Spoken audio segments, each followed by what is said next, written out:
President Obama begins his first full week in office, and already he's facing his first big challenge, convincing Republicans to support his economic stimulus program. CBS News senior White House correspondent Bill Plante joins us with that. Good morning, Bill.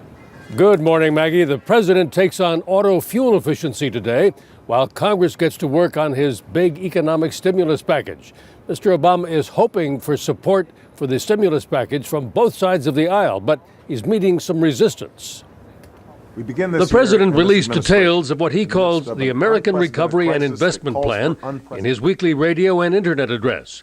The package is expected to cost at least $820 billion to create or save 3 to 4 million jobs and mandate that 75% of the money must be spent within 18 months.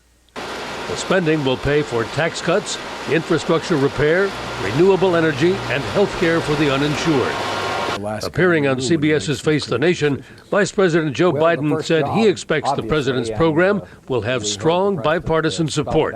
There is a genuine effort here, and I think everyone in both parties is seized with the notion we must act quickly. But Republicans are skeptical of the plan in its present form.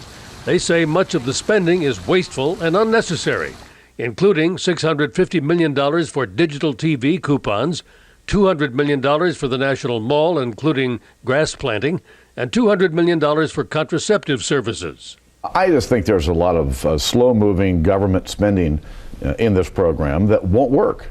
How is this going to fix an ailing economy?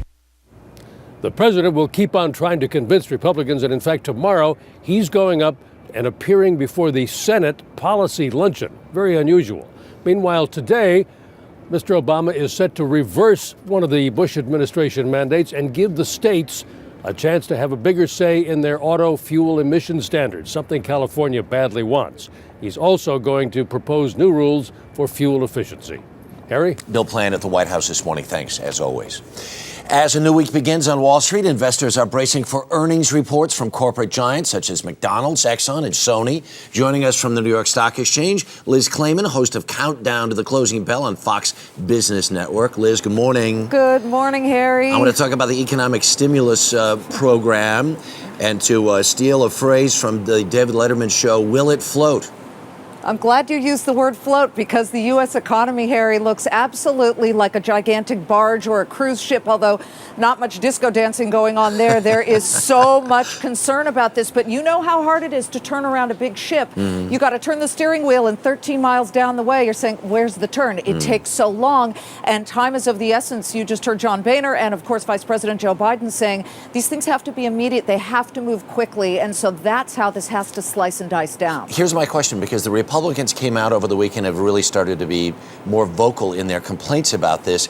But do they really have anything to say? Do they have enough power to stop or really change anything in this package? Well, sure, on the Senate level, certainly, where the votes need to come down more fairly, I think, in that regard. I think they want their voice heard. But Senator Chuck Schumer was just saying over the weekend, look, a third of this stimulus package is tax cuts, which traditionally is something that the Republicans really like. 2/3 are government spending. But the key here has to be, Harry, and Bill Plante just said, shovel-ready projects. These things have to be ready to go quickly, 18 months. Right. One of the other questions, because it's not just the stimulus package, TARP money is going to be involved here in the weeks and the days to come. Does anybody really know what works?